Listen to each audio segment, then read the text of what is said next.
In 1978, Phyllis Thaxter returned to the big screen after 23 years away.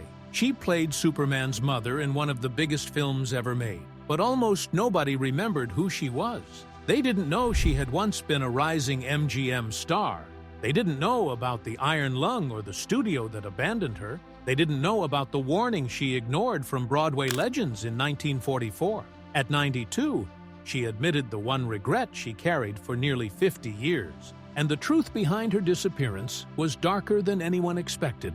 Phyllis St. Felix Thaxter came into the world on November 20th, 1919, in Portland, Maine. And from the moment she opened her eyes, she was surrounded by the kind of influence and legacy most people only hear about in stories. Her father, Sidney St. Felix Thaxter, was rising toward the Maine Supreme Court, and her mother had already walked away from a promising Shakespearean career to marry into this powerful legal family. So Phyllis grew up listening to courtroom debates on one side of the dinner table and hearing her mother talk about stagecraft on the other. The Thaxter name carried weight in Portland's high society, and her birth certificate, stamped with her long aristocratic name, showed exactly how seriously her family took lineage and tradition. Their home stood in the kind of wealth that defined the Roaring Twenties, and she learned early that privilege came with expectations, even when she didn't fully understand what those expectations were.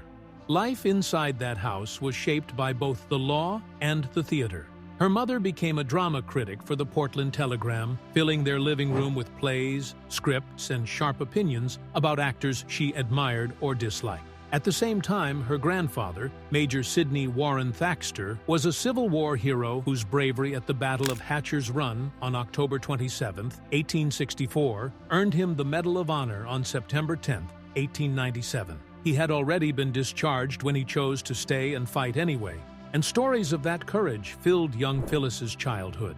As she grew up, she absorbed these tales of stage triumph and battlefield grit, learning to balance art and duty even before she knew what she wanted from life. She wasn't alone in this world of high expectations. She was the youngest of three, with Sidney W. Thaxter as her brother and Hildegard Schuyler Thaxter as her sister. Their influence expanded even further when Hildegard married Edward Thaxter Ginyu. He became a federal judge after President Dwight D. Eisenhower nominated him on August 9, 1957, and he was confirmed on August 22, 1957. For 20 years, he stood as Maine's only federal judge, and between 1978 and 1983, he served as chief judge. With her father on the state Supreme Court and her brother-in-law on the federal bench, Phyllis grew up watching her family shape the law at every level.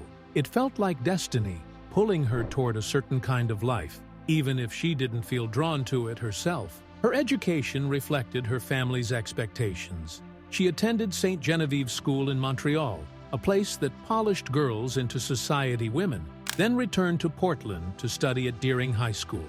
Everyone assumed she would follow the path set for her, marry well, join the right circles, maybe support her father's legacy by stepping into charitable roles. But quietly, she kept turning toward her mother's past on the stage. Her father's world of rules and predictability stood on one side, and on the other stood the excitement and imagination of performance. Instead of seeing her life mapped out, she began to imagine a different one, and that thought grew stronger each year. In 1939, at just 17, she made the decision that shattered every expectation placed upon her. She packed her bags and left Portland for New York City to chase a life on the stage. For a young woman from an elite legal family, this wasn't just bold. It was a break from everything her world valued. She auditioned for George Abbott for his play What a Life, a comedy that had already established itself on Broadway. Somehow, she earned both a small part and the role of understudy for Betty Field, the show's star. It meant that at any moment she could be thrust into the spotlight in front of a full Broadway audience. She wasn't just dreaming of the stage anymore, she was already standing on it. By April 1940, only months after turning 20, she stepped into an even larger world. She joined the cast of There Shall Be No Night, a powerful play by Robert E. Sherwood that opened at the Alvin Theater on April 29, 1940. It starred Alfred Lunt and Lynn Fontanne, the most admired theatrical couple in America, and her role as Lempy, the maid, pulled her directly into their orbit. The show ran for 181 performances until November 2, 1940, and went on to win the 1941 Pulitzer Prize for Drama. She understudied the play's ingenue role as well, which meant she was trusted by some of the finest actors the country had. Sharing a stage with the Lunts was not just an honor, it was an invitation into the highest tier of American theater. During that production, she met Montgomery Clift, who was also 20. The two began a romance that grew intense and serious, one that lasted for 2 years. She later said, "We had a romantic 2 years, and her daughter would one day reveal that they had talked about marriage." Even the Lunts encouraged the idea, hoping the young pair would become a celebrated acting team. There are film reels from 1940 showing Clift and the cast enjoying time together, moments that captured a happiness neither he nor Phyllis would ever fully reclaim. But the story didn't settle into the future she imagined. Their romance ended when Clift confronted his sexuality. This truth reshaped everything, and the breakup in 1944 left her heartbroken even as her career kept moving. Later that same year, she married James Aubrey, a rising Army Air Corps officer who would eventually become one of the most powerful executives in television and film. Their lives moved forward, but the echo of her early love story with Clift never fully faded. Before she stepped into these sweeping Broadway roles, Phyllis had already been laying her foundation. She made her Broadway debut at 17 in What a Life, then strengthened her craft with the Montreal Repertory Theatre. Summer stock and repertory work gave her something the studio system rarely cared about. It taught her discipline and depth. She learned to carry a story with her voice and her presence, rather than rely only on glamour. Audiences saw her as a serious actress long before Hollywood knew her name. Her rise to film didn't happen overnight. It began when she replaced Dorothy McGuire in Claudia, the Broadway hit that had already run more than 700 performances. When MGM scouts saw her, they noticed something different. She had the wholesome presence audiences loved during wartime, but she also had a quiet, emotional honesty that set her apart. In 1944, she tested for the studio, and MGM signed her, convinced she could become the next great American screen actress. Her film debut came quickly. 30 Seconds Over, Tokyo premiered on November 14, 1944, retelling the story of the April 18, 1942 Doolittle raid. With a budget of $2,900,000, it earned $6,200,000 and made a profit of $1,282,000. She played Ellen Lawson, the pregnant wife of Van Johnson's character, and critics praised her sincerity. Life magazine highlighted her performance, and audiences connected deeply with her farewell scene, where she spoke of having her baby if anything happened to her husband. It was raw and heartfelt, and it turned her into Hollywood's new everywoman almost instantly. After this success, MGM pushed forward with a 7-year contract. She signed it, despite the Lunts warning her not to stay in Hollywood. They had told her plainly that the studio system would limit her, and years later, she admitted they were right. She realized too late that she would spend decades cast as the supportive wife or loyal girlfriend, instead of the complex leading roles she had earned on stage. Her personal life shifted at the same time. In November 1944, she married James T. Aubrey Jr., who would go on to run CBS TV in the early 1960s and later MGM. Known as the Smiling Cobra for his ruthless approach, he became one of the most feared and disliked executives in entertainment. Their marriage lasted until 1962, and they had 2 children together. Her final film role came years later in 1978, when she played Martha Kent in Superman, bringing her career full circle in a quiet, almost symbolic way. Hollywood kept calling her into roles that demanded emotional honesty. In 1945, she starred in Bewitched, playing Joan Ellis, a woman haunted by a violent split personality named Karen. The film had been shot quickly between November and December 1944, but director Arch Oboler used clever sound design and radio-inspired techniques to create an eerie atmosphere. Though Audrey Totter provided the sinister voice of Karen, Phyllis carried the physical and emotional weight of the role. Critics admired how she balanced innocence with terror, and Variety praised the film's sense of class. The movie also pushed boundaries with its special effects. The double exposure technique that showed Joan and Karen standing beside each other during hypnosis scenes felt almost supernatural for 1945 audiences. As Karen faded away under the doctor's commands, viewers felt the release alongside Joan. Music by Bronislaw Kaper deepened the tension, turning the psychological struggle into something audiences could almost reach out and touch. In 1947, she appeared in The Sea of Grass with Spencer Tracy and Katharine Hepburn. Though reviews were mixed, the film earned $350,000 in the US and Canada and $1,439,000 overseas, resulting in a profit of $742,000. Despite the success, director Elia Kazan disliked the final product and distanced himself from it completely. Still, the film placed her among Hollywood royalty, even if the role didn't challenge her the way she hoped. Between 1947 and 1948, she starred in films like 10th Avenue Angel and Blood on the Moon, the latter shot in classic film noir style by Nicholas Musarrazza. She had strong casts and respected directors beside her, yet she remained trapped in the studio system's narrow view of her, always the patient wife or caring daughter. Then came Act of Violence in 1949, directed by Fred Zinnemann. She played Anne Sturgis opposite Robert Ryan, Van Heflin, and Janet Leigh. The film confronted the emotional scars of World War II and pushed Hollywood into more honest territory. It was filmed between May 17 and mid-July 1948, with additional scenes shot later that summer. Critics praised the performances and noted her subtle strength, even though the movie lost $637,000. Today, it holds a 94% rating on Rotten Tomatoes, proof that its emotional depth outlived its box office struggles. In 1950, everything looked steady on the surface.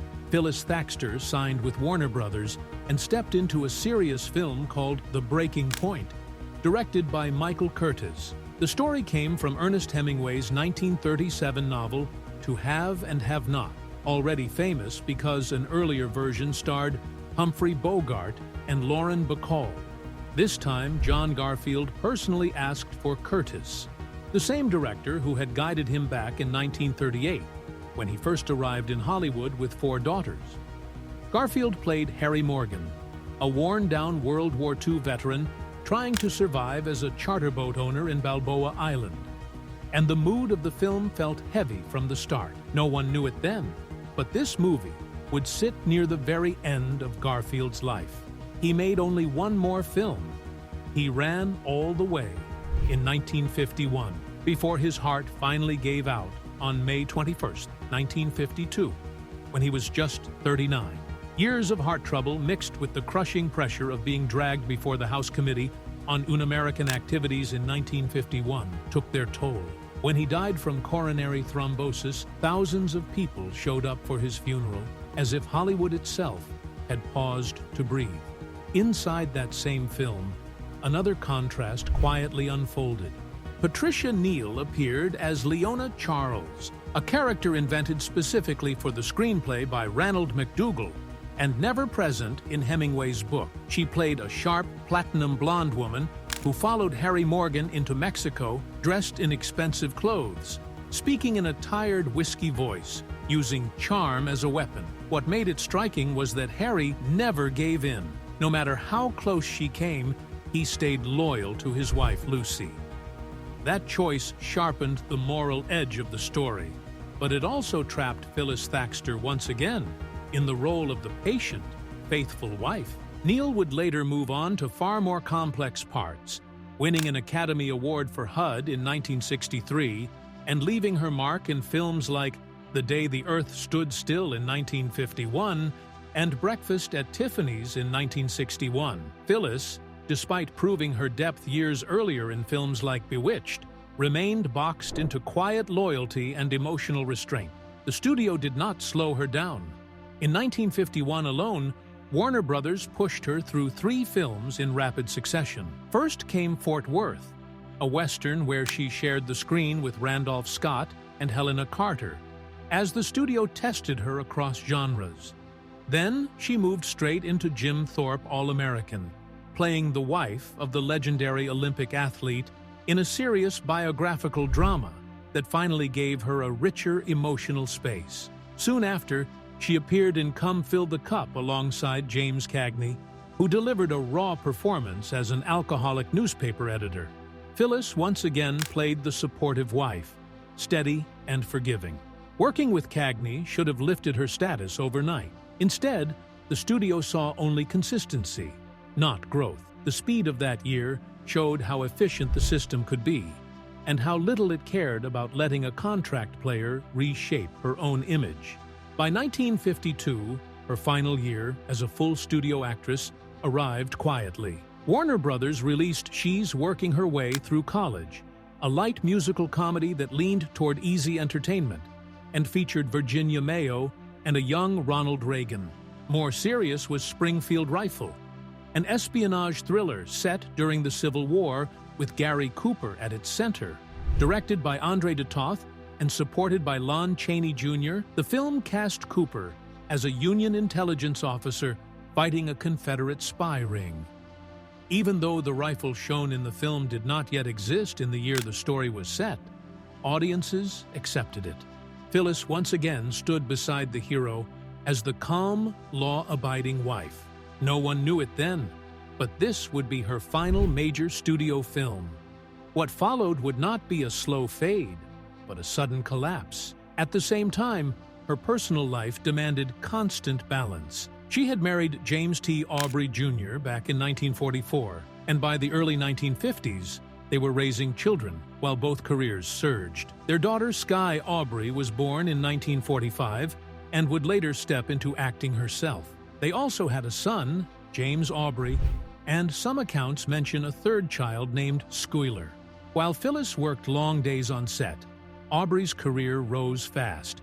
He would later become president of CBS TV and then head of MGM, earning the nickname the Smiling Cobra for his sharp and ruthless decisions. Their marriage lasted 18 years before ending in divorce in 1962. During those Warner Brothers years, Phyllis was juggling scripts, motherhood, and her husband's ambitions, carrying expectations that few people ever acknowledged. Then came August 15, 1952. Phyllis went for a swim in the cold waters off Cushing Island in Maine, a private 266-acre island in Casco Bay, designed decades earlier as an elite summer retreat. While swimming, her legs suddenly failed her. She had to be pulled from the water by her brother. That moment marked the beginning of polio, striking during the worst year of the epidemic in American history. In 1952 alone, the United States recorded 57,879 cases, a jump of 38% from the previous peak. The disease killed about 2.1 people per 100,000. Making everything more terrifying, Phyllis was pregnant with her second child and had just finished filming Operation Secret and Springfield Rifle. Her condition worsened quickly. Doctors placed her inside an iron lung, a massive metal cylinder nearly 7 feet long that sealed around her body with only her head exposed. Inside, mechanical pressure forced her lungs to open and close, hour after hour, day after day. The motor never stopped. A tight rubber collar pressed against her neck to keep the pressure sealed. For weeks, she lay trapped, unable to move, while doctors fought to keep both her and her unborn child alive. Hospitals across the country were filled with rows of these machines, each one humming with quiet desperation. Only a month later, in September 1952, while she was still recovering, Hollywood made its move. Gossip columnist Hedda Hopper announced that Phyllis Thaxter's contract with Warner Brothers had been terminated by what was called mutual agreement and described as quietly washed up. The words sounded polite, but the meaning was brutal. There was no choice involved. The studio did not wait to see if she would recover. It did not pause her contract. It simply erased her. Within 30 days of contracting a disease that nearly killed her, she lost her income, her studio home, and the future she had been building. Quietly washed up was a phrase Hollywood insiders understood well. Quietly meant no farewell, no explanation, no control over the story. Washed up meant finished. Producers, directors, and casting agents all took note. Warner Brothers chose not to stand by an actress who had just completed 2 films for them and had given years of dependable work. Her name vanished from the roster, as if those years had never happened. She was only 32. After just 8 years in Hollywood, her film career effectively ended. Her record showed what was lost. More than 15 major films, leading roles opposite stars like Van Johnson, Barbara Bel Geddes, and Robert Mitchum, work for MGM and Warner Brothers, the most powerful studios in the industry. None of it mattered anymore. She walked out of the hospital weeks later, survived polio, and gave birth to a healthy son, James Watson Aubrey, on January 5, 1953. Hollywood had already moved on. For the next 7 years, she almost disappeared. No films, no television, no interviews. She focused on recovery and raising her children while her husband's power grew.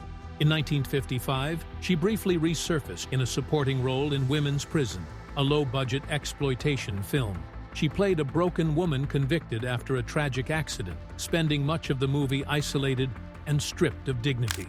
For someone who had once shared the screen with the biggest names in the industry, the contrast was painful. While her career struggled, James Aubrey's power exploded. By 1959, he became president of CBS TV and drove profits from $25 million to $49 million by 1964. He ruled the network with fear and charm, earning his infamous nickname.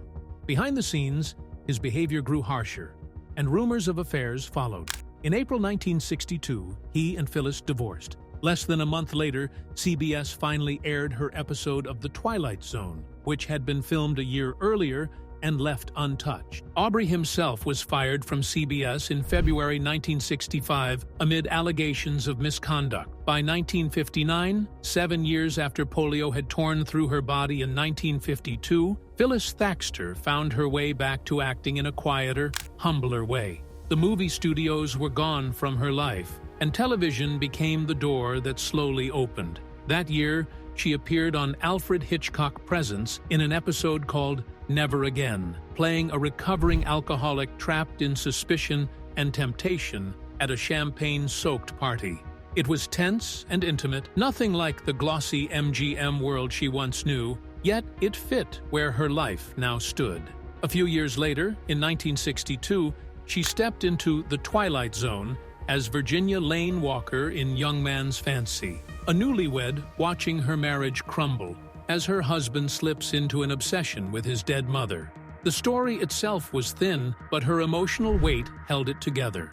Around the same time, she worked steadily on Wagon Train, The United States Steel Hour, and other anthology dramas. The paychecks were reliable, but the fall from A-list film star to forgotten television face was impossible to ignore. Throughout the 1960s, work kept coming, and Phyllis took it all. Nearly 50 television appearances piled up over the decade, turning her into one of television's most dependable faces. She moved easily through crime shows like The FBI, Cannon, and Barnaby Jones, then into hospital halls on Medical Center and Marcus Welby, MD. Westerns followed, including Rawhide in 1961, where she played Civil War spy Pauline Cushman, and Bonanza soon after. She returned to suspense on The Alfred Hitchcock Hour in 1963 as a paralyzed wife being psychologically tortured by her husband, a role that quietly mirrored her own physical scars. Other appearances filled the years, from The Fugitive to Playhouse 90, Climax, and Schlitz Playhouse. It was steady work and financial safety, but it was nothing like the studio system that once promised her a permanent place in cinema. In 1962, her personal life finally broke apart as well. After 18 years of marriage, Phyllis divorced James T. Aubrey Jr., the powerful CBS president known across the industry as the Smiling Cobra. At the time, Aubrey was earning $264,000 a year, the equivalent of about $2,700,000 in 2026 dollars, and was responsible for massive hits like the Beverly Hillbillies. Behind the scenes, his reputation was darker. Rumors followed him everywhere, from kickbacks and financial favors to violent behavior and parties loud enough to draw police attention. Their children were 18 and 11 when the divorce was finalized. By February 1965, Aubrey himself was fired from CBS under mysterious misconduct charges, with the New York Times noting that the scandal felt like a television drama of its own. That same year, 1962, Phyllis remarried, and this time her life shifted in a calmer direction. She married Gilbert Lee, a former Princeton football star from the undefeated 1935 team, who had moved into publishing as president of Tower Publishing. Hollywood vanished from daily life. She volunteered at Maine Medical Center, played golf at Portland Country Club, and leaned back into her deep family roots in Maine, where she had spent childhood summers on Cushing Island. This marriage lasted 46 years, right up until Gilbert's death on May 4, 2008, becoming the quiet stability she never found during her years in the spotlight. While Phyllis settled into that steadier life, her daughter Sky Aubrey followed her own path into acting. Sky appeared in films like The Carrie Treatment and The Phantom of Hollywood, and even showed up on Batman as a flower child opposite Milton Berle. In 1976, Sky married producer Ilya Salkind, who was preparing the most ambitious superhero film Hollywood had ever attempted. Through that family connection, Phyllis was offered the role of Martha Kent in Superman, the movie, ending a 23-year absence from the big screen. Glenn Ford played her husband, Jonathan Kent, and together they grounded the story with warmth and restraint. Stepping onto that set in 1977, at age 58, felt like entering a different universe. The old studio system was gone. Blockbusters ruled now, shaped by films like Jaws and Star Wars. She worked beside a 24-year-old Christopher Reeve in his film debut, while Marlon Brando earned $370,000 for just 12 days of work. The technology was unfamiliar too, with wire rigs and blue screens replacing the simple sound stages of her past. Her scenes were brief, but vital. As Martha Kent, she offered quiet love and moral grounding, especially in the moment where she comforts Clark after Jonathan's sudden death. When Superman premiered on December 15, 1978, it exploded worldwide, earning $400,000 on a $55,000 budget. Adjusted for inflation, that meant over $100,000. To a new generation, Phyllis was not a forgotten star. She was simply Superman's mother. Yet she chose not to chase a comeback. Superman became her final theatrical film. Television appearances slowed until her last role in 1992 on Murder, She Wrote, at age 72. In 1991, she finally admitted a regret she had carried for decades, saying she should have listened to Broadway legends Alfred Lunt and Lynn Fontaine, and returned to the stage after her first film in 1944. By then, she had lived 47 years with that decision. After Gilbert Lee's death in 2008, Phyllis's health declined as Alzheimer's took hold. Her daughter Sky moved her closer so she could care for her directly. On August 14, 2012, Phyllis Thaxter died at age 92, exactly 60 years, and one day after the polio infection that reshaped her life. Her ashes were scattered in Maine, closing a story marked not by loud goodbyes, but by quiet endurance and grace.